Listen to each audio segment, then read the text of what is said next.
Yes, people, never thought. If you've never been here before, then make sure you like and subscribe. And also, these people's channels will be in the description below. Going to be joined by Monts and maybe Rhino. If you don't know them, you'll get to know them potentially. But other than that, obviously, we're going to be talking about that Bayern game, which was a bit mad.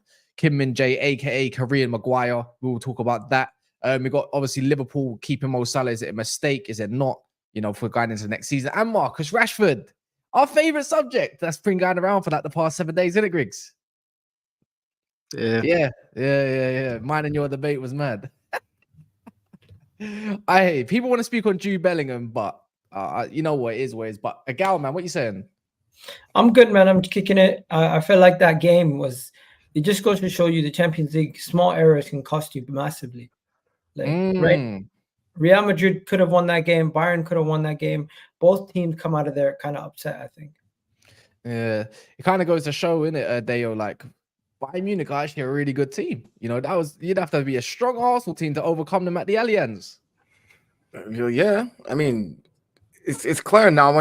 Before the Bayern Munich game, what did I say? I was like, for us, I said, look, if we can just go there and get one goal and run away, like just don't try to do nothing. You can't just go there and think that because they're not informed. But here we are again, another knockout tournament, and we can see what happens. I mean, after beating City, people are looking at Madrid as the favorites already. Like, Madrid's going to do it this year. Maybe Madrid PSG for the final. But here we are again, 2-2 against Bayern. The same Bayern that they called weak.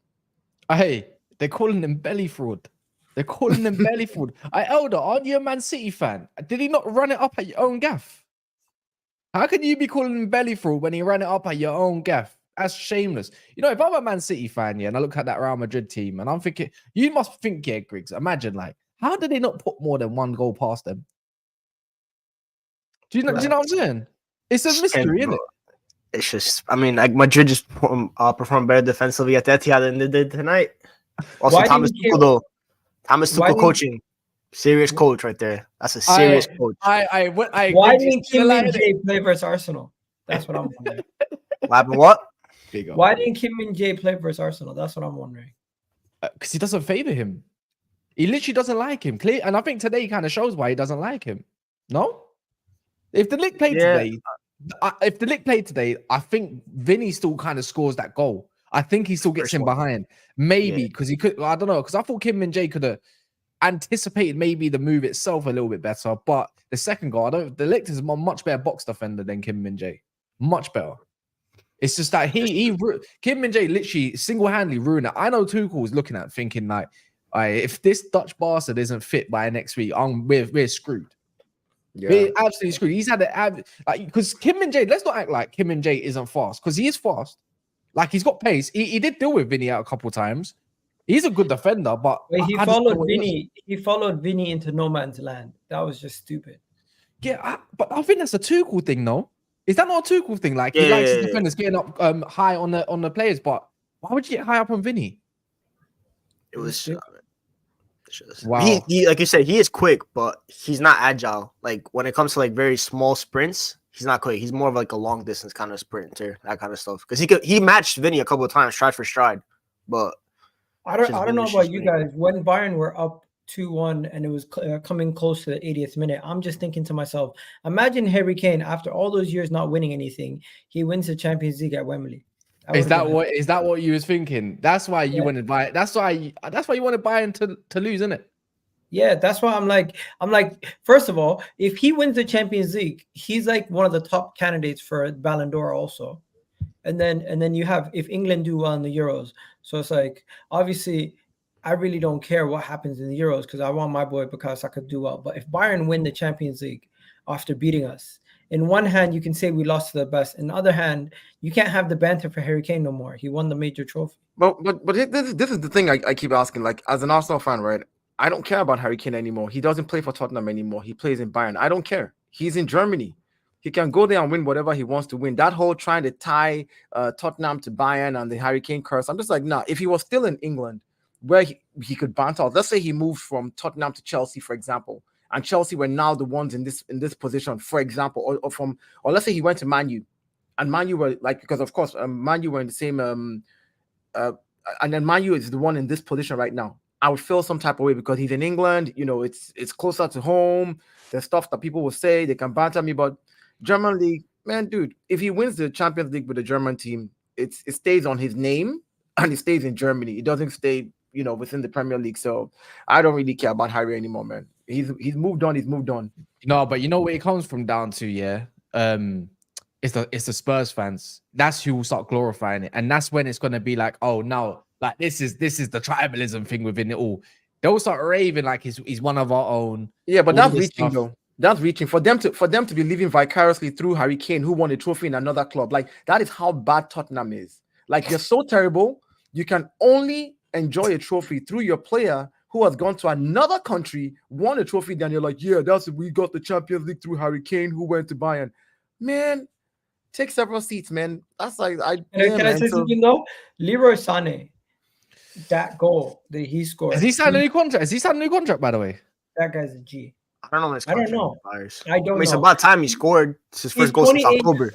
He's 28 years old. He can play on both wings. Yeah, bro. Madness. That was his first goal since October 28th.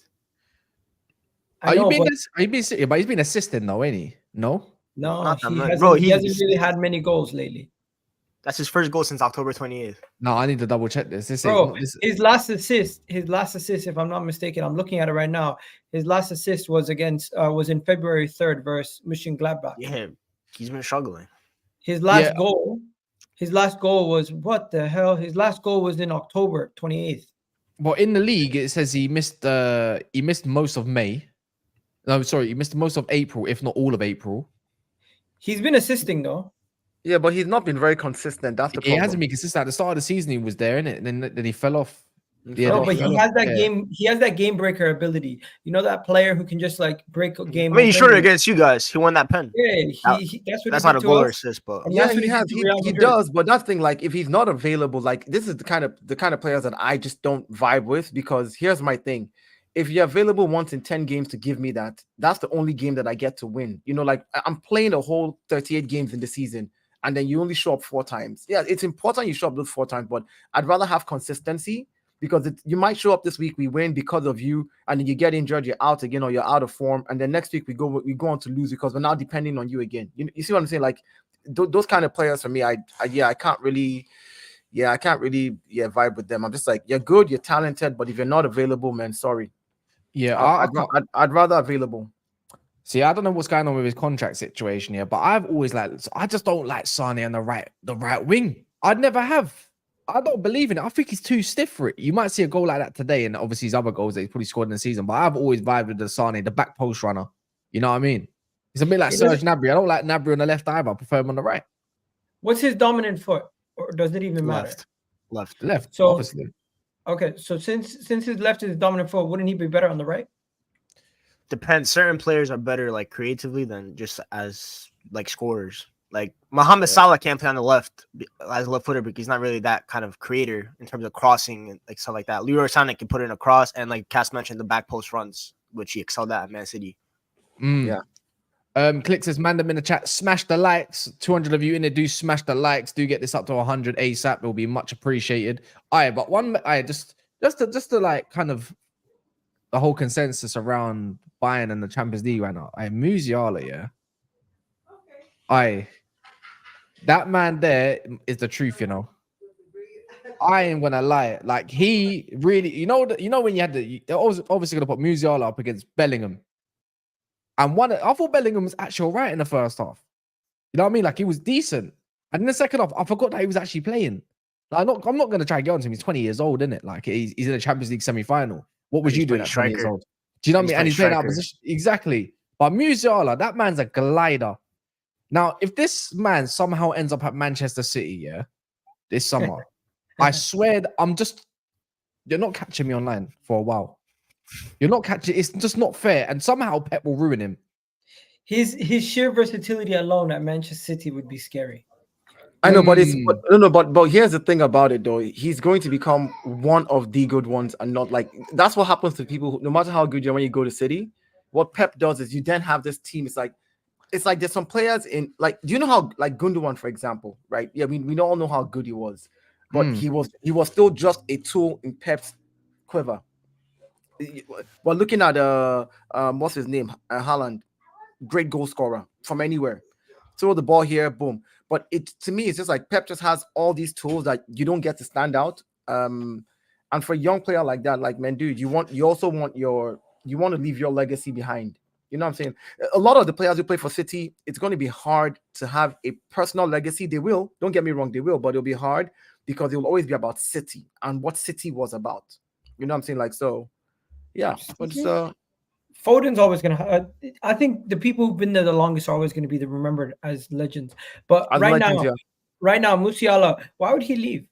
Why would he leave Bayern? No, but I don't think he will leave Bayern.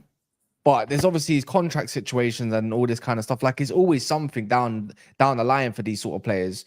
They might just want to explore something new. I don't know what's going on in his head. He's got affiliations with England anyways. He might want to go back. Bayern's not Bayern. If you give Bayern 150 right now, you think they won't sell him? They'll sell him. They're bringing in a new coach, number one. They're bringing in a new coach, number one. Number two. Yeah, but he's the face of Germany. Like he's literally the up and coming German talent. They'll go get the other guy. They'll go get somebody else. That's what they do. Yeah, but they're both the face. But both of them are the face of Germany, the future of Germany. You think they're gonna? Yeah, but Germany, if they're gonna let him go. Don't forget Havertz also. The German league is about money, man. Give it up. The German league is about money. They don't care. Like, look, dude, if you offer them the right price, they'll let anybody go. Yeah, but Musiala is literally the face of the future face of Bundesliga. You know, Thomas. It doesn't make sense to sell him. I agree, but I hear you, but I'm saying like an offer isn't like, think about this, right, from a club's point of view.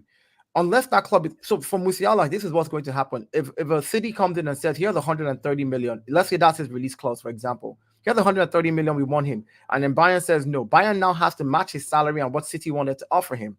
Is Bayern willing to sit there now and let the boy know that he's worth 130? They didn't let him go, and they're not going to up his salary. Like, it then becomes another thing where you now have a player on your team that you now have to please. Like, you see what I'm saying? Like, and if you can't please him, now he's upset. He's like, I could have gone to City and made more money and still played Champions League, still played top. What makes you think he wants to go to City? I don't know, man. He just might want to return to England. That's what I think. Maybe that's what why he's not selling. I don't know what happened. If he wanted to return to England, why would he pick Germany as his national team? More playing time was it for it? I mean, because so if he had that connection with England, surely he would have wanted to play for the England national team. Am I wrong? More competition for England, though. Think about it. You would have to go up against Jude. You would have to go up against Foden. I think players like him would back themselves. It doesn't matter what team. I think that as well. I think they would back themselves. So it's like, I think he also chose Germany because he went to Bayern. The fact that he has German ties, the fact that he's at the biggest club in Germany, nothing screams more that he's going to be a Bayern lifer. I think he's going to be that guy who's going to be there for like the next 6-7 years at least. Most likely, I don't see him leaving. If City gets somebody, I think it's going to be the guy at Leverkusen maybe next year. Not this year, maybe next year. Apparently he's Bayern bound, bro. He will end up at Bayern. His dad already kind of laid out his plan for him. He's going to go to Bayern, and then he's going to want to go to Prem like 3-4 years later. That's if he succeeds. Because he might not even succeed. Might be a Mario Götze situation all over again. Nah, he's cold. He's too cold for that. He's too cold for that. Yeah. Musiala comes to City. We are done. I mean... Yeah, we're done. You know what it is, yeah? I was thinking, like, I was watching that game, I'm thinking, like, for me anyways, when I thought about football as a whole, and I used to just think about who I used to watch, like, football is just so far gone from its golden period. It's crazy. Like, I was looking at the attackers. I said, is this what attackers is? This is what the world has got to offer in attackers today. Vinny Jr. back then will be small fry. Do you not understand? I would see about 10 Vinny Juniors back then. Like, and I was just thinking, is this what we get excited about? But you know what it is? I think it's because of the tactics. The tactics in football have become more about effectiveness and less about expressiveness. So the fact that you got guys, you won't see many guys expressing themselves because it's going to be like, what are you doing? You're wasting time. Just do this quick. That's what they want. So it's like it's the I fast know, era. man. Yeah, That's why. Anthony tried to do that. Anthony 9, he's spin around like a baba's chair. Yeah, I know, but it's Express just like we himself. used to get Jogger Benito and all that kind of stuff. Things like Yeah. that. Wayne Rooney, street striker. What have we got now? Harry Kane spitting out of his mouth because he can't talk properly. Like, what else have we got, man? We're starving out here, anyways.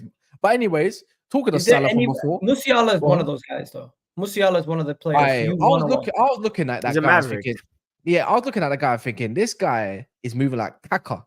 Like, honestly, the way he was just gliding and all that, and just the way he's just driving past the player is that the way that Kaka used to beat a man. And all of a sudden, I want to see this guy like a City team where he's a robot like Grealish. And then Sane is the exact opposite though. Sane is like typical Pep. What do you call it? Winger who just goes straight and gets the goal. That's what he does. No Antonio tricks, no Valencia flicks. sentence, man. But yeah, man. We'll talk about wingers though. Mo Salah saying at Liverpool. I know Mons isn't here at the moment. No idea where he is, but probably sleeping. Is him? Do you reckon him staying at Liverpool was a mistake? It's not. I don't think it is. I don't think it is because his contract is till 2025. I think he's just honoring his contract. I think the guy just said, and the reason he came out and said he's staying is because of all the noise of what happened between him and Pep. And people started saying, oh, now he's probably going to want to leave. I'm sorry, between him and Klopp, sorry. They're like, oh, now he's going to want to leave. Everybody started saying, like, that means that something is wrong. Saudi's going to come for him, blah. And the guy just came out and said, I'm staying because his contract ends in 2025. I believe he's just trying to do the honorable thing by honoring his contract to the end and then deciding to move on from there. I mean, and I think it's a good thing for Liverpool to have him for another year when Slot comes in, because it's good to have one of your best players in the team still available to a new coach to help kind of ease the transition before he brings in his own people, to kind of just fill in. So I don't think he's making a mistake. I think he's just honoring his contract. I think most people are. I'm looking at David Ornstein. He doesn't usually put out PR, but it could be a situation where Liverpool know that the Saudi clubs are still interested in him and they're going to pay top dollar, maybe even next year. So him staying one more year will just help them in the transition, because who do they have coming in for him anyways? I think Michael Edwards just joined the club. They're not going to be able to replace him that easily without having the scouting and the recruitment and everything sorted out behind the scenes. Yeah, but don't you think, Griggs, like life after Salah should be the kind of like consensus? Like, Michael Edwards is meant to be this transfer guru, right? Do you think Liverpool have a plan? Well, yeah, of course. I would like to think they've got a plan, but then like I've got two ways thinking about Griggs. Who replaces Salah's goals? Or do you just have it where there's just a one season off where you try to adopt a new kind of style, for this slut guy? So which way would have put it? Because the way I'm thinking of it, if someone did come in for 100 slut, so the only way you can come in 150 million, which is the quota around him, it's like, do you not try to go build further on that with the money and stuff like that? Or is it the fact that you can't replace all the goals? I mean, for me, if I were them, I would sell him, because if you look at Liverpool, how did this Klopp era even get started? They took Coutinho. Michael Edwards looked at Coutinho. He saw Barca wanted to pay 140 mil for him. He sold him right away, and you saw where that money went into. Van Dijk, Alisson, boom. Champions League squad right there, Premier League winning squad. You look at Salah. I think for me, it's time for him to go, especially like Cass said. It's 150 M's. You know how much you could go get two right wingers. You could go get that number 6 that they really need. And you could build a squad that not ready to win the league or anything like that, but will be a pretty solid team for Arne Slot for his first season, and kind of build on from that, because they do have most of their structure in place. They have their DOF, the guy from Bournemouth that they signed, Richard Hughes, I think is his name. Michael Edwards is already there with all his data and stuff like that. And bro, they can go get a Nico Williams that's like 50 M's. They can go get Olise, Pedro Neto. There's a bunch of the winger market isn't like dead. There's like a bunch of wingers out there that I'm sure their data is telling them can not be like for like replacement for Mohamed Salah, but when I've seen a couple of Arne Slot's games, he really likes 1v1 wingers. Mohamed Salah is not really a 1v1 winger. He's more of kind of like the poaching winger. So you look at, like I mentioned, like Nico Williams, who's a 1v1 winger, Michael Olise, Pedro Neto. Those kind of guys for me would suit Arne Slot better, and they would have the money from the Mohamed Salah to invest in that position, go upgrade on Endo, maybe go find a center back that you can nurture as the heir to Van Dijk, go find a left back, like stuff like that. So they should cash in. But to say this, right? I understand. I understand it. I understand the cashing in, but there's some things that are bigger than just cashing in on a particular type of player. There's certain players that are linked to certain clubs that have become legends at that club, and they are needed at the club for the club to be sustainable. Mo Salah is one of those type of players. I'm not a Liverpool fan, but I would never advise them to sell him. And I'll tell you why. He only has one more year on his contract. Regardless of what it is, you will get another 75 from Saudi for him if he goes in 2025, no matter how bad he is. Saudi will pay that for him at 32. We've seen them pay more for other people, right? So you're still going to make money off him eventually when he leaves, when his contract ends. But this 1 year of having Mo Salah still at the club, Van Dijk still at the club, like the core spine, while they have a new coach who's coming in, is really going to help them settle the club. He's going to bring in his own players, build on that. And then when those guys want to leave after a year, it becomes an easier transition. Anybody who decides, let me go, look at what they did in the summer. They changed their whole midfield. Now we saw how that turned out for them this season. We've seen how it was hard to bring them. So now, yeah, it was just decent. So now if you cash in on Mo Salah and go bring a new right winger, bring another DM, now you're literally changing not only your entire midfield last season, you're changing your whole right wing this season, additional DM this season again, this new season. All of a sudden, you now have half your team as brand new people that you need to blend, and you're not going to be competitive. You have a new coach who's going to implement a new style. You have new guys at the top who are just redoing everything and scouting. So you're basically asking them to set themselves back 3 years instead of setting themselves back a year and a half. Because that's not a 3-year rebuild. I don't think they're setting themselves back. When I say 3 years, I'm saying if you sell Mo Salah this season, right, it's going to take you the whole of next season to literally get all those people together and put them to become solid. They're in a transition regardless. Yeah, and you have a new coach in the transition, right? So of course that first season becomes the first season of making it work. The second season becomes the second season of, okay, now we've made it work. Let's see what we can push for. We're going to challenge. It's then in the third year that maybe most likely you can come back and win something. I'm saying like properly win. So when would you sell Salah? I would sell him in 2026. I'll let him do his contract out. Wait. Okay. How old is Salah? Wait. How does that maths work out? Because if his contract expires next year and he ain't signed no contract extension, you're just right. They're not even going to get money for him next year. Facts. No, I agreed. I'm saying like if whether or not for me as a club, if Mo Salah played for me, I wouldn't want him to leave when I'm bringing in a new coach. I don't. Yeah. So Klopp is leaving, Salah is leaving. You're literally stripping the club of its major backbones. All the backbones are leaving. I wouldn't do that to my club. Well, it's like saying if let me give an example. Let's say like the season we won when Arsenal won with Arsene Wenger leaves, Vieira leaves, everybody leaves at the same time like that. Do you know what you've just done to that club? You literally just stripped it. Let's look at United, for example. United kept all their guys, and we stuck the year after. I want to give him an example. Alexis Sanchez in his final year, we had an opportunity to get rid of him in the summer for cash, and we ended up waiting. And what happened? He ended up leaving in the January window for Mkhitaryan swap deal. In the long run, we punished ourselves. We should have just done this. We should have just got the 60 million or 45 million, whatever it was, from City and kept it moving.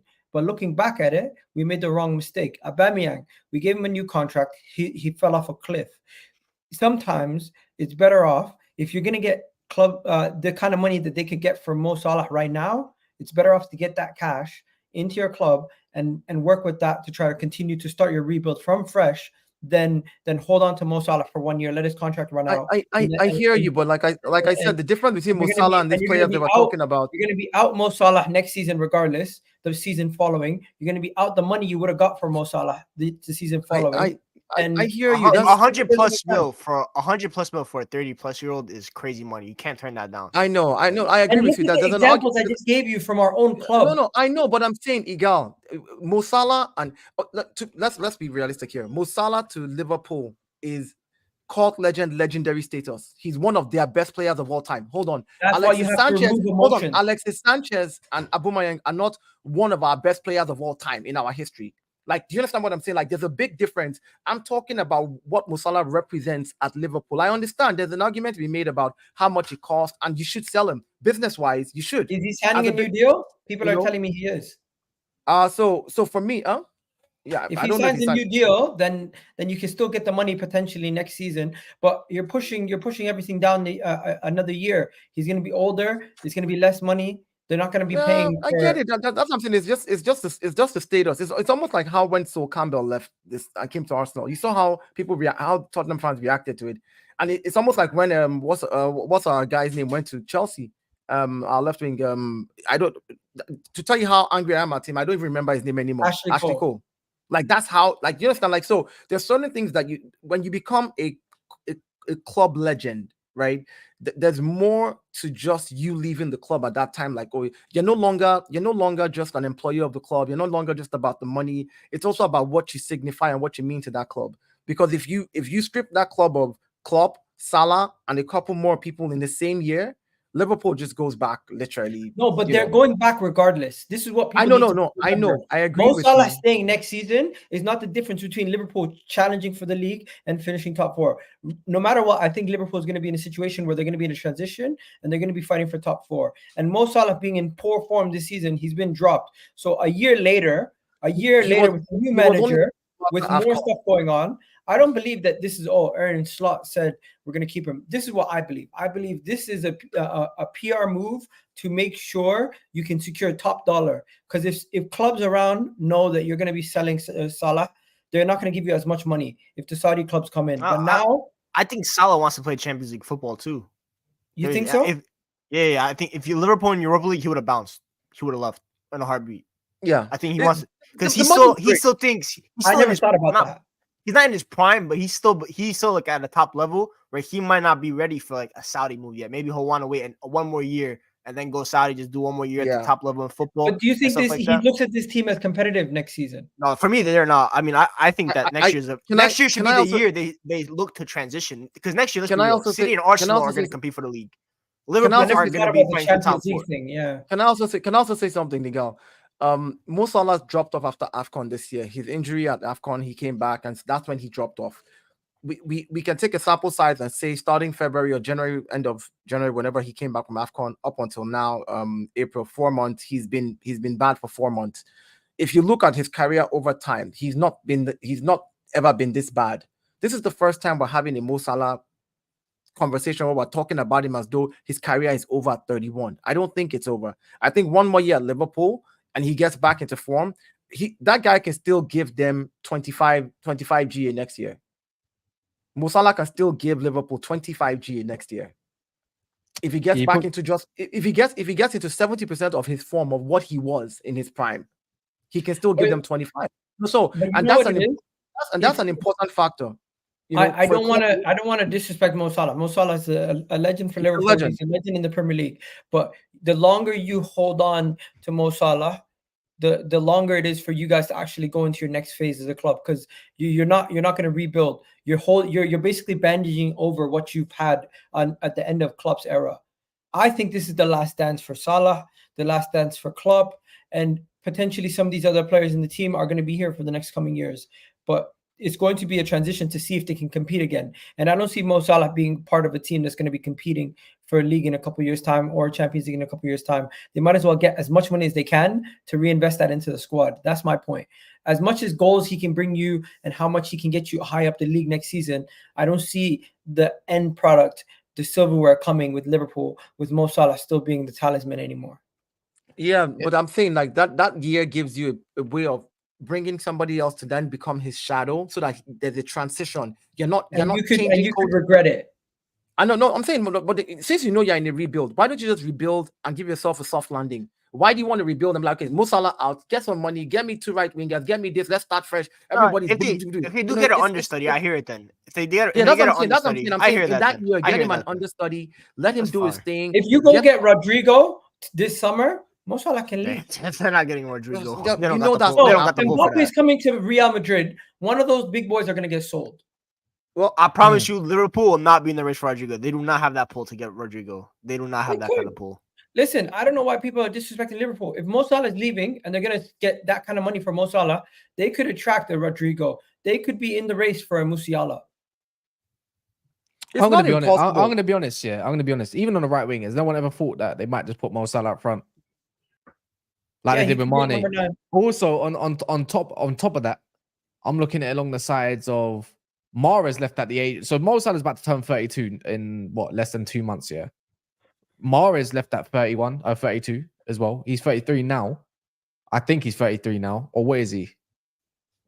He's 33. Yeah, Mahrez is 33 now. He just turned 33 a couple months ago. No one's questioning him when he left to Saudi saying he's only that age. I'm not being funny, but this is why City's model's so good, because they get rid of players that they do love still, but they get rid of them at the right time for the right price and secure whatever they need to secure so their business keeps running. Even Madrid have that model. And I'm not Even being Madrid funny. have that model too. I'm not being funny. If someone comes in for 150 million, it doesn't matter who the F you are, bro. You have to trust in your board and your manager to go get you what else new. It's not about, but who else is going to replace him for the sort of goals? That's the whole point of a manager, and that's the whole point of a board. It's so what City fans, so what Liverpool fans are kind of telling me right now is they don't have a plan. You don't have a plan, and you don't trust it. You don't trust Michael Edwards to do the right thing. That's all I'm kind of getting off, because it sounds more emotional than logical. 150 million straight up cash is a lot. What you can maneuver a lot in the market with that sort of cash. You're sorted for quite a few seasons. You don't have to worry about transfers, but obviously, I don't know what you're thinking. Once you got your red Liverpool kit on, obviously you're trying to rock on the Salah wave. I see what you're doing. I mean, honestly, once. What would you actually do? Do you trust Edwards? And what would you want? Because you said get rid of him the other day, but that was a reaction, isn't it? Yeah, I mean, we talk about obviously Mahrez leaving at the right time, but everyone screams and shouts about how Mahrez and Gundogan were needed this season because City don't look the same. So it depends which way you want to look at it, to be honest. If you're looking at it from my opinion is that you can still move like a big club and keep your best players. We put in 110 million for Caicedo without selling anyone significant. And if we're gonna move like that, like how we tried to move in the previous window, then I trust the board to still be able to move like that without selling their best player, because that's what they're willing to do for a DM who turned out to not even be that good in the end. So imagine what we want to do if we still manage to get rid of one or two players. Because I don't feel like, for me, it's not just about the emotional connection. I don't think it's emotional. I think it's completely logical to sit there and say, well, apart from Mo Salah, can any of the other four forwards be trusted at Liverpool? No. Let's keep it. Jota can be trusted, but his fitness can't be trusted. So he goes into the category of he can't be trusted. So therefore, if we're looking at the right wing market, Elise, good winger, injury prone. Neto, good winger, injury prone. You look after that, maybe look at a tier of Kudus and Bowen, two right wingers I'm really fond of. I also look at a Rodrigo. But you look at Rodrigo, that might be a bit unrealistic for Liverpool, depending on what money we get in. If you look at Bowen, he's on a death row contract. They put him on like a 7-year at the age of 27. So forget about that. And then you look at Kudus, maybe, well, his price is clearly going to inflate after one season. Everyone clearly knows that West Ham got a steal. So he's going to cost an excess of 80, 90 if we were to sell him 1 year. And if Paqueta goes as well, then his price goes up even more. So when you eliminate those guys, the right winger market isn't only scarce, it stinks. So if you don't have a right winger and you get rid of a right winger and the rest of your forwards aren't really trustworthy to do anything of significance, then it's not an emotional connection to Salah. It's purely logical to maybe try and keep him for 1 more year, sell him for half the amount, and hopefully the right winger market becomes more saturable at the time that we sell him next year. If he signs the next extension, I don't see anything wrong with that. And like what Cass said, move him up top then. Move him up top. If you sell Diaz and you sell Nunes, you can get 110 million for them both combined. PSG wanted 60 for Diaz. Darwin Nunes is still of age where you can get 50 million in this market for him. 100% you can still get 50 million for Nunes, even though I think he's a bum. You can still get that money for him. That's 110 million. That's enough money to go and get decent. Gyökeres and Elise. Bro, you know what I'm saying? So as I said, it's definitely not an emotional thing in my opinion. I think that's the way I look at it as a Liverpool fan. If the market was better and the other four were more trustworthy, I'd be selling Mo Salah tomorrow. I'd be saying sell him tomorrow. Sell him tomorrow. You know what I'm saying? We got other guys there, but we don't. Mons, before you came in, not similar to you, but I was saying, like, for me, I also there's a level of Slot needs that back spine to be able to come and settle in and then phase them out. Like you just bringing in Slot, taking out Mo Salah. I'm like, nah. If you did that to my club, I'd be mad. And I hear people say, no, he's old, he's aging. I'm like, he's 31 for God's sake. And we're talking about a second half season where he's just been bad since after AFCON. A 70%. 5 weeks he was injured. I'll tell you what I said. 70%. I said this before you came. I said a 70% performing Mo Salah will give you 25 GA next year. That's important to my team. If I had somebody giving me 25 GA right now, I know where I would have been. Like if Mo Salah performing at 70% at 31, even at 32, I don't mind selling him half price in 2025. That gives Slot the chance, the one season to get these guys, bring in his own sevens, begin to, all right, see how he's tweaking. So as Mo Salah leaves, he puts in that guy. If we look at it purely based on money, then it's not like Liverpool is broke. Liverpool tried to spend big last summer. The players just didn't want to come. Liverpool put out big money for players. It means that they have money. And it's not like they went out and bought something extravagant. The players that they bought were all, they're good players for the Gravenberch and all these other guys. But they have big money to spend already. So if they were broke and looking for money, I'd say yes. But someone that can give you 20, 25 GA, even in the latter stages of his career, I'm keeping him on my team, man. I'm keeping him on my team for that 1 year at least, because I know that that's important for me.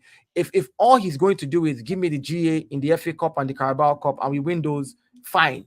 Then he can leave for half the price. He's giving me something more. And he's also giving my coach, the new coach, time to settle in and bring in his own guy to kind of just, step into his shoes. So, so you're happy to let him go for free when his contract expires? That's what I'm saying. Because they're looking to sign an extension. That's what Will he? Well, we'll have to. We won't know. Again, I'm not going to talk in hindsight. He must put a release. He must get a release clause in there, anyways. Yeah, have to. But bro, like as I said, as Deo said, bro, we were willing to spend big before Mo Salah had left or before any of this. So I don't understand this notion that we have to sell Mo Salah in order to spend big. You know what I'm saying? No. Whenever you ever known? Has anyone ever known a manager to come in and the board not to back them? Yeah, but you don't need to exactly. But exactly. So if the board decides to go and back Arne Slot, then that shouldn't be in the sale of Mo Salah. You shouldn't have to take 2 steps back for Slot to take 3 steps forward. If we want to act like a big club, then sometimes you keep your players for the extra year. For me, even if it halves Salah's value, I'm cool with that. I'm absolutely cool with that, because if we was to bring someone in, and again, it's more of a phasing out process, then that's just how football works. You know what I'm saying? As I said, he's 31, not 38. Man are going on like Salah, Thiago Silva, and the season started 2 months ago, and we just started watching football where Salah's been out of form.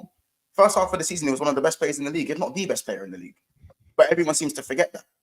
He came back from his injury and was very good against Brentford, and he was good against City. That's why then he had a reoccurring hamstring injury, and he hasn't been good since then. And he hasn't helped himself. I'll be honest, Salah has not helped himself. But he's still been one of Liverpool's best players this year. He's still been one of the best wingers in the league this year. Everyone talks about players like McAllister signed into the season. McAllister's had a good 2024. Like, you know what I'm saying? Odegaard has had a good 2024. A brilliant. Odegaard's been good all season. Don't do that. No, he hasn't. No, he hasn't. All season? He hasn't. The level that Odegaard's been playing at now has been in 2024. I'm not saying Odegaard he was bad. has been good all year. It's just players were not finishing. Again, he wasn't bad. He wasn't bad before 2024, but he wasn't playing at the level he was playing now. You should have said Ben White. He's had a very good 2024. Yeah, and again, that's the thing when it comes to certain players. Salah had a good first half of the season, and AFCON derailed things, the injury derailed things, and then but people won't want to hear that. And Salah this season has had already 17 goals and 9 assists. Like, with how badly he's performed in 2024, like, this is insane. Like, that people are sitting here and saying sell him, and I'm just like, if he was at my club, I'm not. I was saying sell him in the summer.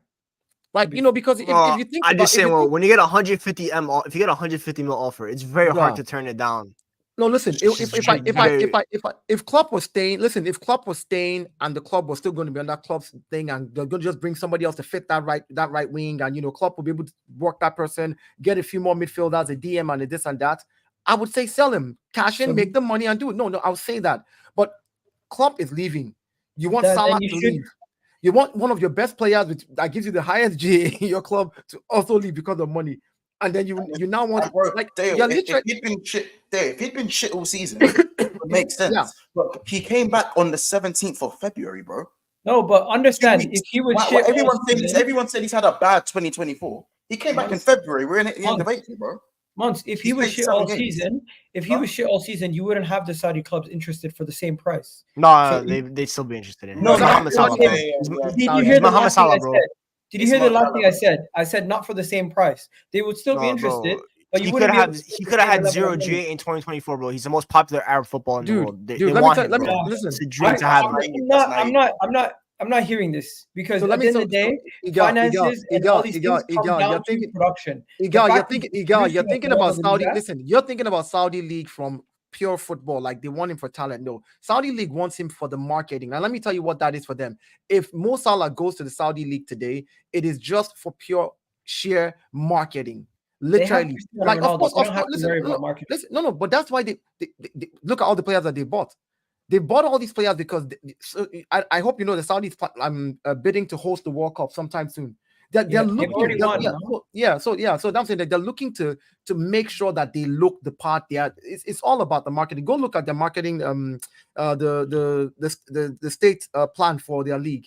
I read a few things on it and I was like, these guys right now, and it's understandable. It's almost how the Chinese league did it back then, where they got Samuel Eto'o and all these guys to come to China, but that didn't work out. But the Saudi league is like, we want a lot of the clubs in Saudi league are owned by the same people.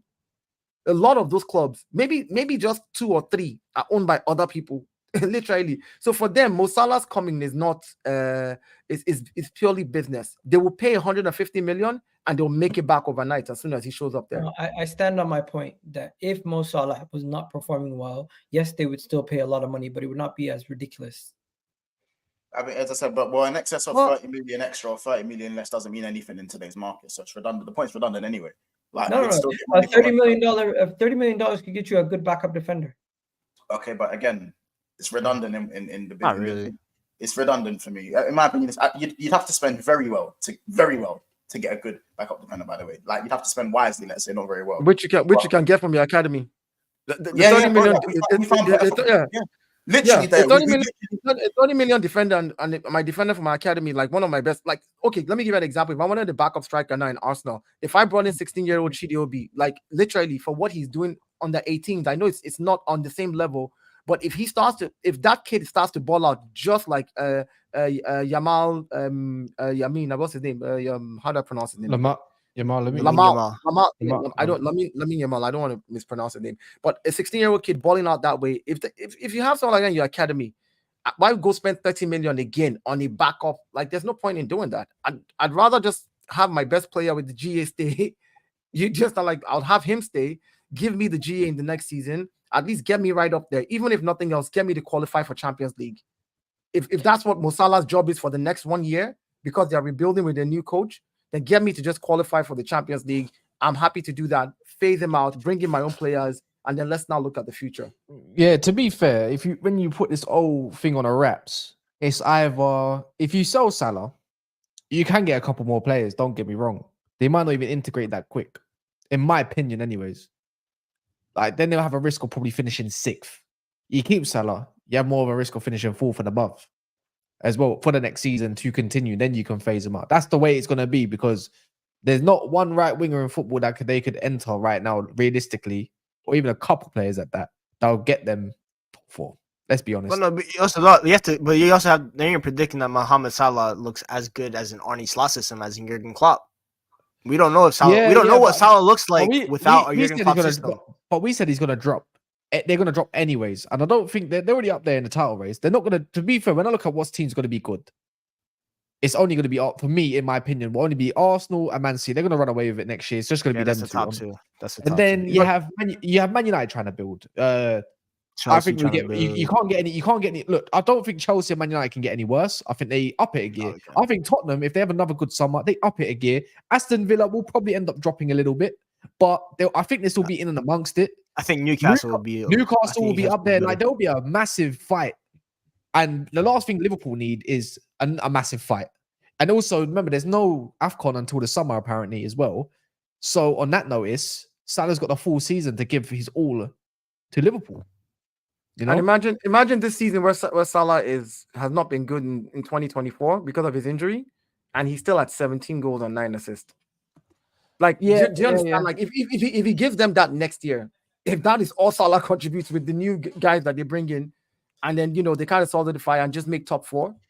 I mean, what we're talking about, we don't know if he's going to be good next year. Okay, he's been bad 2024, but look at his and remember, if Darwin the Camel Nunes, if he had put away the goals that Salah gave him, Salah's assist right now would be at like 19. Don't give much. You can say the same thing for anybody. But I know, but I'm saying, but I'm talking about the one that he has done, which is 17 and 9, and he's been bad in 2024. I'm just gonna say this. I'm gonna make it clear. Say that last bit again. I said he's been bad in 2024, and he already has 17 goals and 9 assists. Like that's insane. That's insane. I'm just gonna say this. We have people normalize that for Salah. Like people normalize that. They normalize. They expect it. Mo Salah's held to a higher standard because he's a great player and he's performed at a high standard. Mm-hmm. But when it comes to what I was saying, if you guys give him a new contract and you're still able to get that Saudi money down the road, maybe it's not as much, but you're able to do that. That is a great job for you by you guys. But if he leaves on a free, you're gonna probably regret not selling him. It's true. Yeah, you're right. I agree on that part. I mean, for a club that was willing to pay 110 million for Caicedo already, I don't think they'll regret it. I think basically for them, it's more about the prestige of being at the top, still staying at the top, even though you're rebuilding. I mean, Mo Salah keeping this club in top 4 next season, and maybe even them fighting for a Carabao Cup is more important to them than the 150 million that he's going to give the club, because they already have money that they want to spend. That's what I thought. That's what I thought when we kept Alexis Sanchez. That's what I thought when we kept Aubameyang. But guess what? People go on, and just because Mo Salah is not there anymore doesn't mean that other people can't pick up their performances and pick up the slack. And I'm not saying they won't. I'm just like, yeah. I guess don't forget, Liverpool played well this season, and we're still in this title race, even though he wasn't playing and he was at AFCON. So, I think, true. It's not out of the realm of possibility. And I think. It's not out of 1 second. I just want to make it clear. I am not bantering Mo Salah or making fun of him, but I'm strictly saying just because you take one player out doesn't mean other people don't rise to the occasion. You can replace a player's goals by replacing them by the aggregate. You don't have to replace them one for one. You can pick up more goals from other players here and there, and then they might even out. Yeah, that's true. That's a good point. I mean, look at Tottenham without Kane. All of a sudden, a little better. We're not. No. We're not Tottenham. Respectfully, but I'm saying but look at life after. But life, we all thought that. I'm not saying hold on. See, this is the thing that everyone gets confused. I'm not talking about being. This isn't about being scared of life after Salah. Why can't we improve with Salah? No, it doesn't. I'm talking about improving with Mo Salah, because that's what big clubs do. You improve with your best players. If you really want to do something special or do something proper, you know what you're doing though. We don't need to do Coutinho. We don't need to sell Coutinho to go buy Van Dijk, Alisson, and Fabinho. I've seen Man City keep their best players and buy best players. I've had to watch my counterpart sit and do that while I sell to buy and expect to keep up. So forgive me if I want to keep my best player and improve at the same time to keep up with the two big dogs. So my point is that I don't think it's not scared of change. It's better expectations for my club. There's nothing wrong with that. You're a Liverpool fan. I expect you to obviously have your club's best interest at heart. But I'm thinking, looking from the outside, no emotional attachment at all. I think if you were to sell Mo Salah, yes, you are going to miss one of your best players, and there's going to be days where you're going to look at it and be like, if Mo Salah was here, he could have scored for us. He could have done this. But later down the road, you guys are going to be quicker down your rebuild, because you're not going to have that player who you're bandaging over a team with.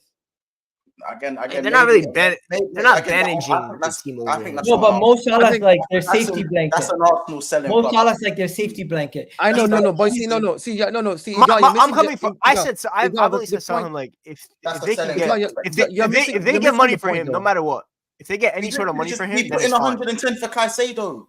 Bro, you didn't even start him on the weekend because your manager thought it was better not to start him. Yes, because no player is bigger than the bench. He's not been fit. He's been bad in 20 and he's not been fit. So they benched him. Of course, you do that to players when they're not playing well. That doesn't mean he's finished. All I'm saying is, look, if I have some of my best players in my club and I can go and I can afford to go and bring more good players to add to them, so that my squad is a squad of, if Salah is not the one playing, or if I bring in a new right winger and Salah is still maybe out of form, when Salah is in form, he's the one coming off the bench. Can you imagine having Mo Salah at 32 coming off the bench for you because he's just picking up back in his form? Like this, these are the things that you look at for your club. I want Arsenal to have a Bukayo Saka and an Olise, for example, or a Mohamed Kudus in the right wing, so that if Saka is resting, the person coming in is just as dangerous. I don't want to sell Saka, then go buy Mohamed Kudus and buy somebody else and then start a rebuild, fitting them into my style, figuring it out. No, I would rather have my best players. For example, if we go in the summer, we buy another striker, I don't mind having Kai Havertz coming off the bench as my second or third striker. I don't mind him playing in the FA Cup because we went to get maybe a Victor Osimhen or we got a Yorkrest or we decided to go and get Ollie Watkins or somebody, or Alexander Isak. I don't mind. I want to have two of those kind of players. Why sell my best player to put another person? Nah, man. In this market where it's very good players right now, I'm not doing that. I'm keeping my best and I'm using them to the end. I am getting every juice squeezed out of them while I'm piling on new players on top of them. All right, how about this? Especially when you're competing against Man City year in, year out. Their transfer guru is a guy that maximizes the value out of every single player. He wants to sell them for the most that he can. That's the one thing about Michael Edwards. I hear, but Michael Edwards wants to keep Salah.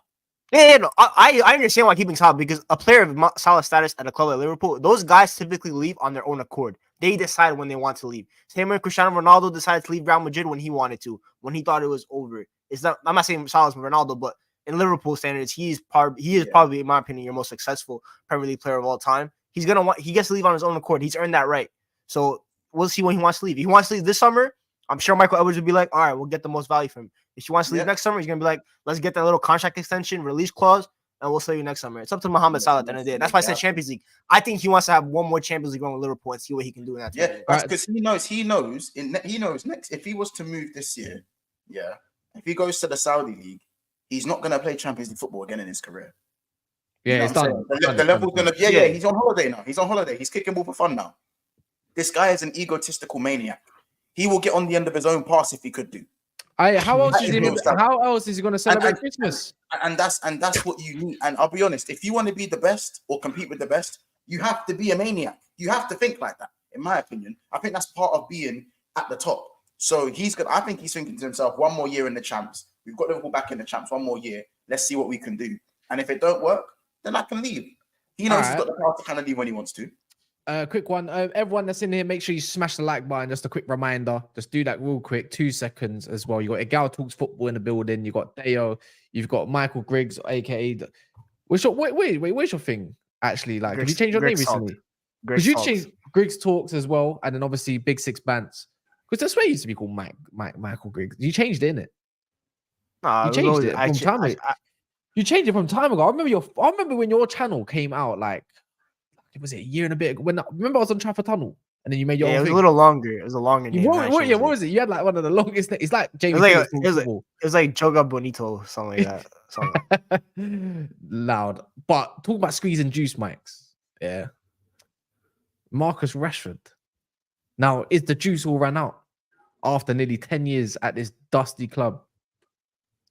Be honest. Be honest. Be honest, because we had a mad, not argument. Yeah, I know. We had a debate on it. Yeah. Is it time to go? I mean, for me, I think Marcus Rashford it looks like United have pretty much given him the power of that. He's pretty much deciding whether he gets to go or not. And it looks like the reports are coming that he wants to stay and he wants to play under the next manager probably. And I think whoever comes in will probably want to use Marcus Rashford. If Thomas Tuchel comes in, I promise you he's going to look at Marcus Rashford and be like, I'm going to build my attack around you probably. He's loved Rashford since PSG days. He always talks about him in the press conferences before we always play them, whether it was at PSG or whether it's at Bayern Munich. And I personally, for me, I think with Marcus Rashford, when you look at the fan base, like all that, the whole situation, I think for me, he should leave. I think it's gotten to a situation where it's really, there's no love between the fans and Marcus Rashford at this point for a majority. There's not really the connection that it used to be. And when it comes to that, for him, he should leave, go, not in the Premier League though. He needs to leave outside the Premier League, go to a PSG, go to a Bayern, go to another big club outside of Europe. He has the name, he has the marketability and all that kind of stuff. And go find, not your love for football, but just go be good again. Everyone needs like a new situation, a fresh breath of air, all that kind of stuff. And he needs that. I think United could also use that money. If we can get 100 mil for Marcus Rashford, right? Which I think you could get 80 to 100 mil for him. I believe so. That money you can't go get a good winger that can replace him. Is he gonna have the same X factor as a Marcus Rashford? Probably not, but maybe he can give you a little bit more consistency and kind of just fit the manager's ideas better. And then you just build around from that, because I think for me, United, the last 10 years has been a losing culture.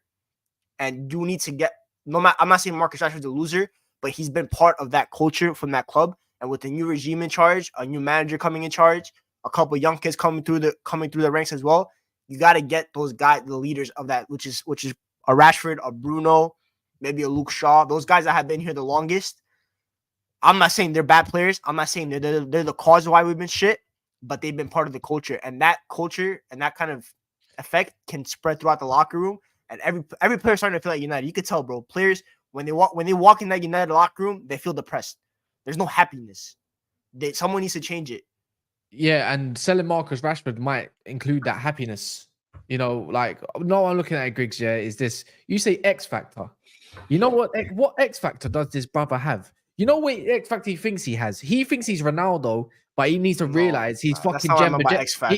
He's Jemba, bro, in this modern age. Bro, he's a match winner, bro. He's a match winner.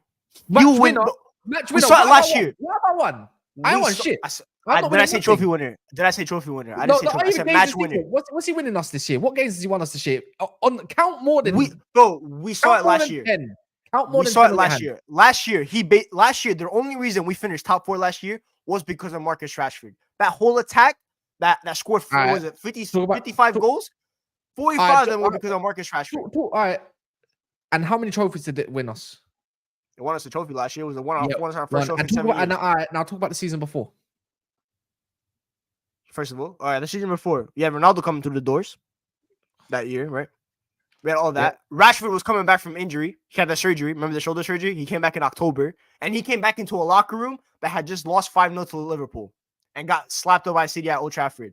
That situation was toxic. That's not Marcus Rashford's fault. That whole team was shit. The whole mess with Ragnick, all that kind of stuff. That team was absolute diabolical. Because the year before that, he had the 17 goals in the Prem and the 9 assists. We went to the Europa League final. He had a good year while playing with a broken shoulder and with the foot injury. The year before that, with Martial, him and Martial helped carrying us all his first year as a full manager when he broke his back for the club and stuff like that. So he's been at the club for a long time and he's been a match winner. When I'm saying match winner, I'm not talking about like a world-class player. I'm saying a guy that can flip the switch of a game at any moment because he'll just create a moment of magic. We've seen it with Marcus Rashford plenty of times. That Barcelona tie last year at the new camp where he scored that brace, that's X Factor. That's a match winner. That's what I mean by that. Yeah, but I hear what you're saying, but I just look at you know what I call them? Net negative players like Bruno. They affect the team play. Overall, they affect it because they can't even do the basics right. And if they do, their turnovers are mental. Their decision making mental. But then why does every manager look at them and pinpoint them as the guys to build around? If they're such bad players, why does the coaches? Because these are top level coaches. These are the best in the world. They look at those guys and be like, "Save me." And let me know where they are now. These coaches. Okay, but let me know. No, that's not a question. Where are they? I mean, Eric Ten Hag's probably go back to Dortmund now these days. Go back further. Where's Mourinho now? Where's David Moyes right now? Where's David Moyes? Just won a conference. No, not David Moyes. He didn't have it. Ralph Rangnick's gonna be at Bayern next week. That guy was a bit part manager. Like he got forced out the door. Thing is, United is the issue why I hate when people pinpoint Rashford and Bruno as the reason why United. They're not even a net negative. This whole team is a net negative. This whole structure is a net negative. That's the net negative. It's just those guys have been. I'm not saying this is. They've been pinpointed as the faces of the franchise, right? And when you're the face of the franchise and you're struggling, you're gonna get most of the blame. That comes with the territory. That's fine. I'm not saying we shouldn't be blaming them, but those two are not the reason why we're shit. It's the boat. Yeah, I know that. It's not just him. It's not just I rate Højlund, but okay, look at Rashford, for example. We brought in Højlund, and then we asked Rashford, who was our top goal scorer last year, to go be a wide playmaker. How does that work out? Why is Rashford? I hear that, but sometimes you can still ask for a decent application, but sometimes the application ain't all there.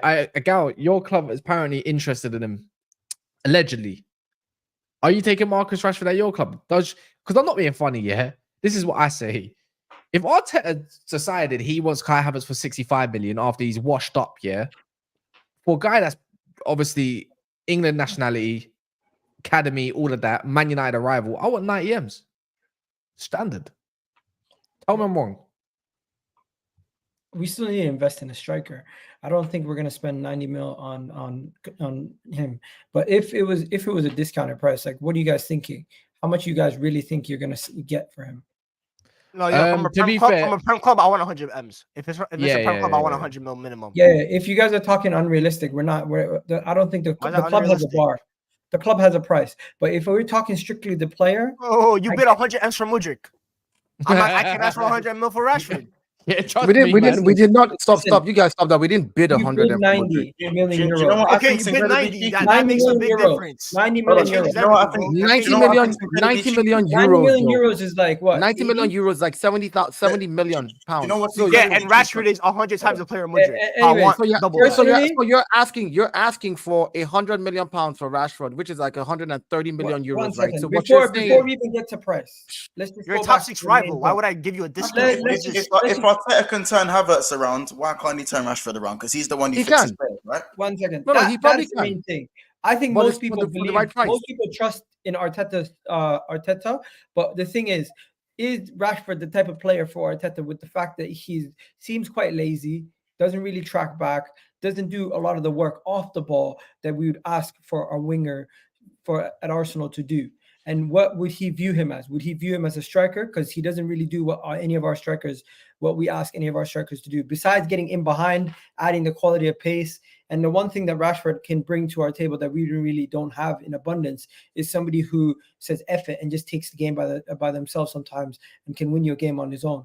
But that in itself does not warrant you spending 100 million on Rashford, especially seeing all his faults. So yeah. I hear you, and also I would say this, right?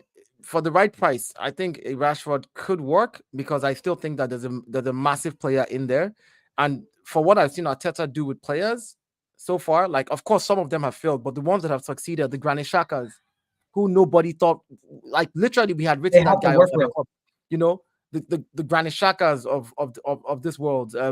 When he was at City, what he did with Raheem Sterling, Leroy Sané. We've seen all of this. These guys have come out and talked about it, you know. So I know that if I trust my gaffer to be able to do something with him. I don't know what he's going to do with him, because look at Havertz. When we bought Havertz, I was like, what are we doing? What are we doing? I was like, let me put my hands up and just wait and see. And hey, he proved me wrong. You know, so I think that he can do something with Rashford, but for that price, no, I'm not paying 100 million for Rashford. I'll take my 100 million and go buy a top striker. I'll go buy a top striker. I'll take my 100 million and go and buy Alexander Isak. I will get Alexander Isak for 100 million right now from Newcastle over Marcus Rashford. First of all, I don't think Newcastle will accept 100 M's for Isak. No, I'm even saying like that's what I would willing to accept 100 M's for Bruno Guimaraes. Yeah, that's his release. No, he's a release clause. He's a release clause for a month. I'll take that. Rashford is shit, man. Listen, I don't think a lot of people would turn down Rashford if the manager wants him and the manager views him as the person that he wants. Yeah, I can't lie. Tuchel would keep him. Tuchel's keeping him. You know what it is? I told you Tuchel was building the attack around Marcus Rashford. I promise you. Man, Rashford just can't be the guy that you rest your laurels upon. Yeah, that's it. I agree with that. I agree with that.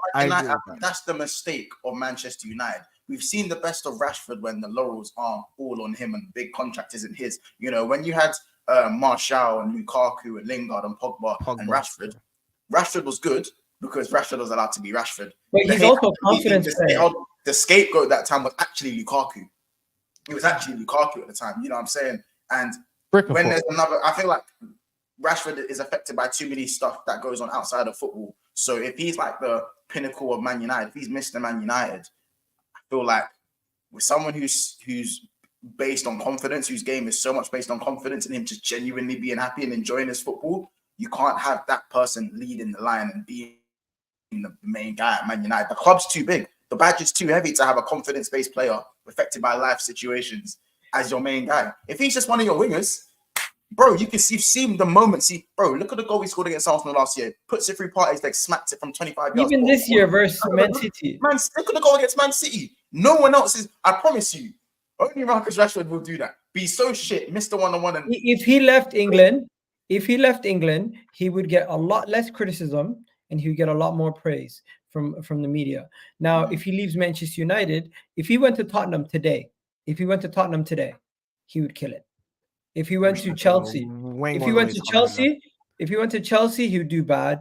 If he goes to Arsenal, he would do well. I don't think he would fit at City or Arsenal with the lack of defensive. No, he's not a City player. But you know what I'll compare him to? Look at Bayern Munich. They have Leroy Sané, they have Gnabry, they have Coleman, they have all these options. If you're one of the options of those of a team where you're not relied upon week in, week out, Rashford could bang. I think the one club that would have really gotten in for him if they had money is Barcelona. I think Xavi is a very big fan of like the pace and the attack. Does he have the technical ability for a Barca team? Bro, Rashford, Xavi doesn't really care about technical ability in the wingers, bro. This guy wants PMP. He wants PMP. He knows what kills La Liga. Like, it is what it is, isn't it? Bro, he signed Adama Traore and made him look like a great player for about 3 months in the league because he had like 99 pace and he just ran up and down the wing. I don't even. Well, yeah, if I think we're gonna get. I think Tuchel's probably nailed on to be Man United manager now. I think that's obvious. But the only thing I'm interested in though, I'm taking him in a heartbeat, man. I'm starving, man. You think I want to? Yeah, I'm starving. There's nothing out there. I think Tuchel, Thomas Tuchel is a cup. He's a cup manager. I don't really see him as a manager. Who said, it is what it is. It is what it is. He's good. To be fair to Thomas Tuchel, 2 years at Chelsea. The first year, I think he finished 4th, right? With the year they won the Champions League. Fifth. No. They finished top 4. I'm pretty sure they finished 5th. They won it the last day. They nicked it the last day. Yeah, they nicked it because Leicester finished 5th that year. Okay. And then the second year, I think he finished 3rd, right? Because it was like City and Liverpool that were so clear, and then it was Chelsea, then Spurs, I think, got 4th. So he's shown in the league that he can finish the top 4. They had good underlying numbers. They just had no attackers, right? It was Mason Mount, Timo Werner, Kai Havertz, Pulisic. Like he never had it. I think the thing with Thomas Tuchel is he needs great attackers. He needs game changers. He doesn't coach that attack. He lets but the midfield and the defense are going to be solid as hell. He'll make sure those sides are solid. That's the only thing I'm curious about Rashford, yeah. That's the only last part of curiosity is sorting out that effing midfield, bro. And let's see if we can change the game that way, because that's what tires me up. Why is Man United so allergic to getting good midfielders? Why is it every 3 to 5 years we decide, we might go get that one? You know? We got lucky with our best midfielder right now. We had to nurture him to the academy. Anyways, but yeah, and I'm hoping Dan Gore gets put in because that guy he's serious baller. But yeah, that's the only thing with Rashford is sorting out that midfield and not letting him have to bear the work. Like, to be fair, yeah, man. Yeah, that's what I want to see. What's it like? Don Dada Diamond, you say don't lower your standards, bro. Whoever ends up Man United manager, you are going to be a stepping stone, whether you like it or not. So he's gonna end up failing regardless. So out of all the bad bunch, the Zerbies and all this kind of stuff, I'm picking Tuchel, mate. Yeah, at least Tuchel will probably win us Europa League next year. We'll probably win that trophy with Thomas Tuchel. I'm not saying it's like a big trophy, but it's something to have. It's silverware. That's all. Silverware. That's what I'm saying. Liverpool didn't grab. You know what I'm saying? And not even that. Not only that, if you win Europa League, you don't have to worry about top 4. You know one thing about Europa League, we can absolutely piss off fan bases because Rashford will score a goal and all these men will go score another 20 goals when it means nothing in Europa League, and it makes us look good again. So I can have a happy season. I think he can also handle the pressure of the United job. I think he can walk in and his man management scares me though. I can't even cap like his. First season, he's like Mourinho. First season, fine. Second season, yeah, good luck, man. You're pissing somebody off. You're pissing the wrong person off. But we don't have that many big egos. I ain't gonna cap. Yeah, I think Bayern might have made a mistake because not even lately. Griggs, you're talking about the players. No, not just that. The backroom staff and the people that work at Man U, like Tuchel has an attitude, man. You don't know who he's going to piss off, and people are like, we're just not. That's how them men are getting sacked as we speak. To be fair, like Cass said though, this is a whole new backroom staff though. Hold on, that's what I'm saying. But Ineos don't look like they play. If he comes with that attitude to any one of those guys, he's out. Yeah, but to be fair to him, look at all his jobs. Look at all those boards. Are any of them really proper stability? Because you look at Bayern. Bayern have been a mess for about like 5 years now. They have not been stable in a very, very long time. They've been winning Bundesliga to paper over the cracks, all that kind of stuff. Chelsea, Egal is the main leader of why Chelsea are an unstable club. That club is toxic. PSG, they've been toxic since they got bought by Qatari. Nazaire, all those guys. Leonardo, who's not a good guy. Dortmund is maybe the only one. I don't know what happened at Dortmund. Dortmund, he was cooking. Now Dortmund, he was cooking. You guys have light at the end of the tunnel, though, because not only are your new ownership looking to change the facilities and all the things that have needed to be fixed, they look like they're building from the boardroom forward. So they're going to go address the boardroom, then they're going to address the manager, and then later they're going to address the team. So don't expect the team to be changed too much come next season. Oh, but that's what. And I'd rather have a manager that if he has attitude issues, I'd rather be with the board than the players, because that means the players would at least fight for him the whole time. And they said everyone. That's just on the board, man. They said our board looks like they're good guys. I think my big fear with Thomas Tuchel is every club he's been to, whenever he had a problem with usually top management on the board. He doesn't really have a problem with the players, right? We've seen that. And then when he leaves, he just leaves the club. It's almost like he leaves the club in tatters. Like every time he leaves the place, when he left PSG, similar stuff. When he left Chelsea, it just seems like he leaves in such. No, but that's most managers. I don't know. No, I'm saying, but it seems like he leaves in a cloud of chaos. It's like there's a cloud of chaos left behind when he leaves. You've seen Tasmanian Devil, right? That cartoon where the guy just spins and when he passes everything, just that's the way that's the way I feel about Tuchel. Yeah, to be fair, with PSG, that's every top manager though. Conte, every club he left at, they leave in somewhat of a mess. Jose, that's every club that sacks a manager. But when I'm saying, see, let's be honest. But when you hear Thomas Tuchel, the first thing that comes to your mind is, man, this guy. You're like, oh man, this dude again. Like, you know, he's a good coach. You know, he's a champ. He's a cup defensive coach. coach. He's very. You're just like, yo. I don't think he's a defensive coach. You know, you're like, do I want this guy or don't I want him? There's certain Defense. coaches that when you mention their name, you're like, yeah, please, I'll have him on my club. Like, I'll have it. Like, But to Thomas be Tuchel, fair, you think about it twice because the guy is. I think the biggest positive of Thomas Tuchel come to United would be that the reason hot. why he fell out at Chelsea was because Todd Bowley asked him to be the DOF and the coach at the same time. Thomas Tuchel didn't want that. He just wants to coach. And at United, Ineos have laid out the plan to the next manager. Just be a coach. Don't worry about transfers and all that kind of stuff. We'll back you on that. We have the guys upstairs that will be backing you on that kind of stuff. And it'll be all recruitment based, all that kind of stuff. He just has to coach. And in terms of coaches in world football, there's not many better than Thomas Tuchel when it comes out to setting up a game plan. He's shown it time and time again. to be fair with Tuchel with PSG,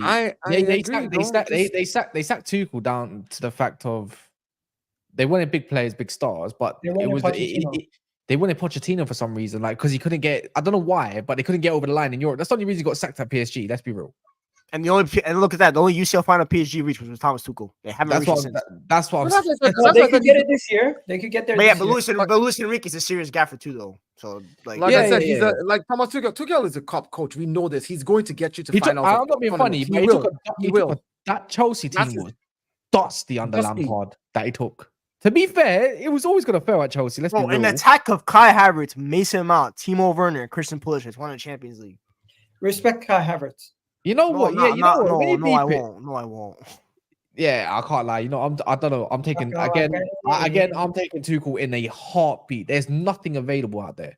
You know what we should do? Build a Tuchel, sack and go get Zidane. Done. Welcome to Manchester United, where you'll take Tuchel in a heartbeat. Bruv, what you mean? He's better than your coach. What? Arnie Slot, fam. Arnie Slot. Hey. What? He's better than your coach. Hey, whoa. You know what I would do? Forget that. Personally, I wouldn't mind. Like Thomas Tuchel could be a stop. He could be a stopgap. I don't know what he'll end up being. We'll see. I just said welcome to it. We're in now a time where United fans are saying I will take Tommy Tuchel in a heart. He's a good coach though. Yeah, he's a good coach, but I don't know. He's a good coach. You want to know something? You probably didn't even know who Arne Slot was before your club was linked to him. Oh, but you haven't even asked for my opinion on Arne Slot. So you guys are going straight back to me. You guys are deflecting straight back. What's your opinion? That's all you got. What's your opinion on Slot Machine? Let me know. It's underwhelming, to be honest. My only thing is that the same energy shown to Slot should be shown to Amorim. Amorim just has more aura. He wears VO5 Stronghold and his hair looks better. You know, and he has hair. Slot looks like, because of Ten Hag, Slot has this mad crap aura about him now, and you know he looks like what's it called, a Ten Hag from Earth 2.0. So obviously, another bold Dutch coach. You know, if it means we get our 7-0 revenge at Old Trafford, if we get the 7-0. Can you imagine? Listen, I don't know. Ten Hag single-handedly Ten Hag single-handedly has ruined the reputation for bald people and Eredivisie managers. Yeah, 100%. Like, not you know, it's as well. We got to remember that Amarim and Arnie Slut, whatever you want to call him, Slut Drop, Cum Shot, whatever you don't want to call him, innit? Yeah. What? Listen, Oh, whatever Cum you don't want shot. to call him. Yeah. That fucking thumb, man. Looks like a thumb. Okay. Like it's like you got. Muscle head. It's like you got. Muscle head, back head, whatever you don't want to call him, innit? Yeah. It's Well, like, John Joe Shelby in a suit, wherever you don't, bro. There's names for days. But if you look at his resume compared to Amarim's, it's pretty much identical. Slot has a Eredivisie, Amarim has a Portuguese league, and Amarim has 2 League Cups, and Slot has 1. You know what I'm saying? Like, I promise you, the difference between the two is not vast. So why is it? The only thing is, Amarim. Amarim. You know, I'm seeing TikTok edits of Amarim, you know, looking suited and booted, controlling the ball on the side like he's a bad man. You know what I'm saying? And just because Slot has 5 chins and has no hair, Look and at him, man. no one gives a toss. Nah, the thing is, Look at him, bro. He looks like Mr. Tumble, fam. Listen, it's underwhelming. I get it. It's underwhelming. But if he's underwhelming, then so is Amarim. So people just have the same energy because they ain't. No. To be fair, because I watch more Amarim than I have Slot, to be honest. But Amarim has more experience coaching against like a Europe's elite, for example, the Europa League. He's gone up against Arsenal. I think he did a double over Conte in last year's Champions League groups for Spurs. Atalanta, he did a decent job this year. So you've seen him coach against better teams, and he has more of a game plan. And I'm not gonna lie, winning the Portuguese league, he's gonna win it twice because he's gonna win it this year. Is much more impressive than winning the Eredivisie against a shit Ajax team. I don't know, man. I just know I don't know much about the dude, so I can't really say anything. But I just know that us having many Dutch bald coaches is going to be fun next season. Yeah, I'm only going to be one. I'm going to be able to make one. another It's only meme. You guys are keeping Eric Ten Hag. He's not going anywhere. No, we're not. No, we're we're not. Let me tell you what's happening. Did you see the latest statement? Did you see the latest statement where he said at the bottom? Bro, I thought he got sacked. I thought he got sacked, by the way. I thought they dropped the sack. Did you see the latest statement that came out this evening where they said he's discussing about the new transfers for next season with the new staff, with Ineos's new back staff? Wait, did you not see the Man United statement about new management? The other one, the new management. I'm saying they came out 5 minutes ago. Go look at it. He's part of the people. Exactly. See, he's Googling. Google. I don't need to go on Google. I don't need to go on Google. I just go on United. I'm messing with you. Messing with you. No, he's gone, bro. I don't need to know that, bro. That I know he's gone. They just Thomas Tuchel De Zerbi. McKenna got promoted today, innit? Or he's about to. Nah. They have to win. They have to get a point on Saturday. Oh my word. That's exactly what we need. But anyways, just gonna say this, innit? Other than in Liverpool, the new Mr. Tumble coming in doing his bit, the clown. Other than that, I'm gonna wrap up there, and we should be back tomorrow midday. Yeah. Does anyone have anything to shout out? Nah. No. I'll catch you guys in the next one. Just make sure Arsenal, make sure you might win that fucking league, innit? Awesome. It's not in our hands. It's not in our hands. No, I know. That's the thing, Dale. I know it's not in your hands, but obviously during my all we need to do is just win all our remaining 3 games. Dale, if it helps, you want someone who I'm going to be gunning for if you lot don't win the league. If it helps. One second. All I know is what's Liverpool's percentage of winning the league? You know what I'm saying? 0.0%. How about this? It's in the minus. So I'll go even further. It's in the minus. Yeah, square root of something and something. If you want to do that. However, as I said, Deo, I won't be going. No, don't worry. Me, I'm good. Deo, you haven't tried to crucify my club that much. So fair enough, fair to you. And you've had, you know what I'm saying. But Egal, I will be there. I'll be there. We're saying end the season. More than you'll believe. We will be there. We will be there after three more wins and a draw with Tottenham from Man City. We will be there. I can't believe you guys actually expect Tottenham to do you a favor. No, I don't expect Tottenham to be a favor. No, I expect. Griggs, let me tell you what I said. No, hold on, please, Kaz. Before you say that, I don't expect Tottenham to do me a favor. I expect Tottenham to do themselves a favor by winning so they can make top 4. If they don't win, their top 4 race is over, man. They ain't getting top. It's not over for them. If They they win two win, games No, in hand. let's be real. By the time that Yep. City game comes around, they have it'll two probably games. be over. They have two No, games in hand, Griggs. They have 2 games in Yeah, hand. they're 9 points behind though. They're 9 points I know. behind. It's So, not even in listen, their hold on. hands. So hold on. If they win their All 2 I games, have to 6 say games, that means is they're 6 points behind. we If they played can win 3 that game, games. You expect get- them. You one second, expect one second. Spurs to go to One the second. Bridge and Anfield in the same weekend second, and get one 6 second. points. I am No, I saying can't that- lie. They're I- done. bro, They're done. They're bro, done. You're right. You know we what? You're played right. 3 Greeks, you're games. done. You're right. You're We right. played You're right. 3 They've games, won at the they Bridge played once in 28 years, by the way. Hear me- Once hear in me out, 28 Griggs. years. Is Griggs, that what we're Griggs. expecting? Griggs, You're right, all you're I'm right, saying is, as a team, they should go and do what they need to do to make top 4. If they can do what they need to Oh, do to you know make what's top gonna 4, happen? that's on them. Spurs The are rest is gonna on us. you know what's gonna happen? Spurs are about to score against Man City. A fan's gonna run onto the ground and stop the goal from going in. No, because no, the no, fans will no, no. not They'll allow give it. it. No, trust me. Penalty. Romero will give away a penalty on purpose. Like there will be one Bro, at the end. they will not, bro. They will not allow this. You cannot be remembered. The Spurs fans and the players and Ange cannot be remembered as the guys that helped Arsenal win their first league title in 20 years. That's like if United were the reason why Liverpool won in 1920. Or You know, Arsenal. let me just. we let me would just feel horrific. let me just I say would this love real it quick. if City lost on goal Mark difference. my though. word. Mark my That word. would've They been don't give a shit. That would've They don't give a shit. Yeah, no, but You're hold on. Let me telling Who just doesn't say give a this. shit? me You think the Ange players don't give a shit? One second. No. You're sitting here telling me Ange Postecoglou is going to have a press conference with the players before the game and tell them, guys, we need Champions League football, but just don't forget about it. Waste your Yeah, 1 what year if of your they're career Champions League because it's football going by to then? stop those What guys if down the they're road from winning the league. By then, which is They don't give very a high fuck. possibility. You think Christian Griggs. Romero? You think Christian Romero cares more about Arsenal not winning the league or getting Champions League football next season? But we're not getting that by the time the City game comes around, Champions League might be out though. Might be out. They might already be. You want to know something? You want to know something? That's still- If I asked you if Arsenal would still be in the title race at this point, you would have said we would have been out of it. So we can't predict the So- future. Yeah, so- but so- you're yeah, good yeah. for a team. Griggs, You're not. Griggs. You're not There's good. there's still something called player pride that you have to realize. You are looking at it from the point of view Yeah, of the player hatred pride, that not letting my Hold on, rivals win the hold on, league. hold on, let That's me pride. listen. You're looking at it from the point of view of That's actually a loser. Tottenham hate for Arsenal. That is such a loser mentality that you want your club to do so badly because you don't want another person The to win. same fans No, that my said they point would is- rather lose the Europa League Hold on, final to hold on. Chelsea Let me- than Spurs win the Champions let- League final let against me Liverpool. finish. You're the Let me same fin- fan let base me- that said those same let exact me, words. let me finish.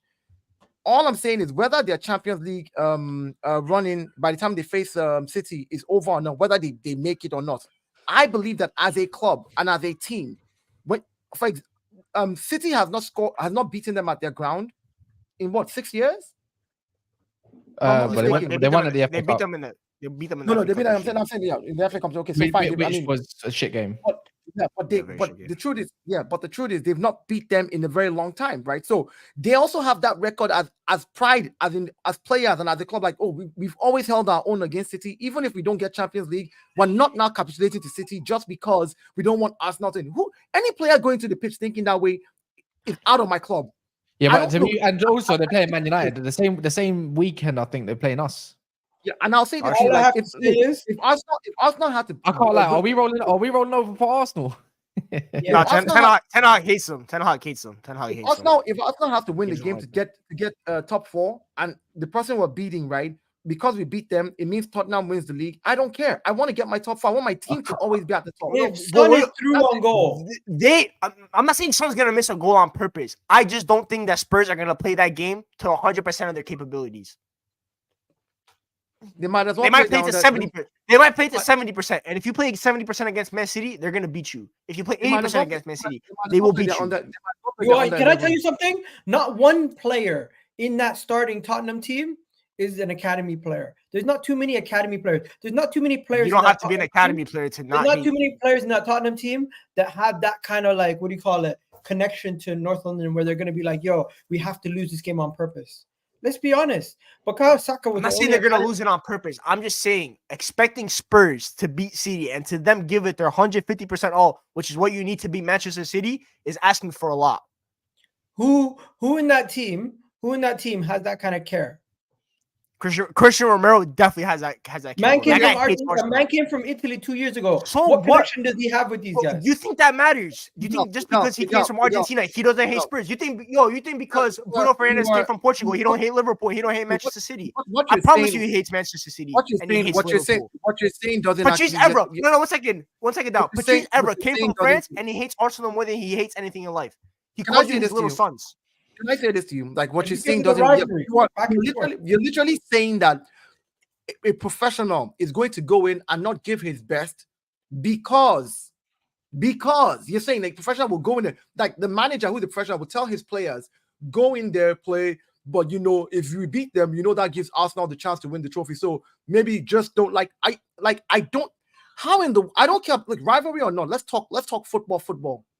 Let's talk player pride. Let's talk you being on the pitch. This is not about Arsenal winning the trophy or not, or winning the league or not. This is about them on the pitch doing their best. Now, is their best good enough to beat City? That's a different conversation. But to sit here and say, oh, well, the way it is they're going to go in and they're not going to want to play. And for me, that is, they are failures. They're already failures if that's what it is. Bro, they might be that petty, though. There's a thing. If you want to be petty in life, and a lot of people are petty in life, bro. That's why for me, if Arsenal was the one in that position and we could make top 4 by beating City, if Spurs can still make top 4, if Spurs can make top 4, then it might be different. But what I'm saying is, I'm predicting that Spurs will be out of the top 4 race by then, which is a very high possibility. Even if there's no top 4, if it's the last game of the season, couple of last games of the season, and Arsenal just needs that game, like okay, let's just play player pride, and because we beat City, Tottenham will win the league. I don't care. My boys need to give me 110% every time. I don't care whether we're trying to. So you wouldn't be upset if you beat City and then Spurs won the league. I don't care that's guess cap, what, bro. That's cap. Let me tell you why I don't care. Let me tell you why I don't care. I don't want my players rolling over and folding over just because of Tottenham. I love my club more. I want to be able to stand up and at least have bragging rights. Say, well, at least I beat City. At least I beat City. I didn't go down and roll over. What does that mean? Okay, what does that mean if you see rivals win the Prem? It doesn't mean anything. Rivals have always won. We've won over other rivals. When we won the Invincible, did we not have rivals in Man U and in other teams? Rivals will always, somebody will win. Somebody will win. So the fact that it turns out to be my rival, I want to hate my club so much that my players will not give 110%. That, my friend, is the failure. The failure is in the fact that your team is not willing to go out there to do battle and battle hard and battle strong. Sounds like Tottenham. Yeah, that's actually what it sounds like. It sounds exactly like Tottenham. That sounds like Tottenham. That's why Tottenham. That's what, because I don't think, like, for example, United will not roll over against Arsenal. I don't expect us to roll over against Arsenal to make sure that you guys win the league over Manchester City. That's because we're Man United. I don't know, but if it comes to the point where it's just like we ain't got nothing to play for, bro, I don't. We might end up playing youth because it's the last game of the season. We always play youth. Second to last. It's not the last. Yeah, but it's our last home. That's our last home game. Yeah, but don't forget, Cash, we have an FA Cup final to prepare for. We need to be in tip-top shape for that too, though. Trust me, they'll be playing youth. They always do. It's that tradition, bro.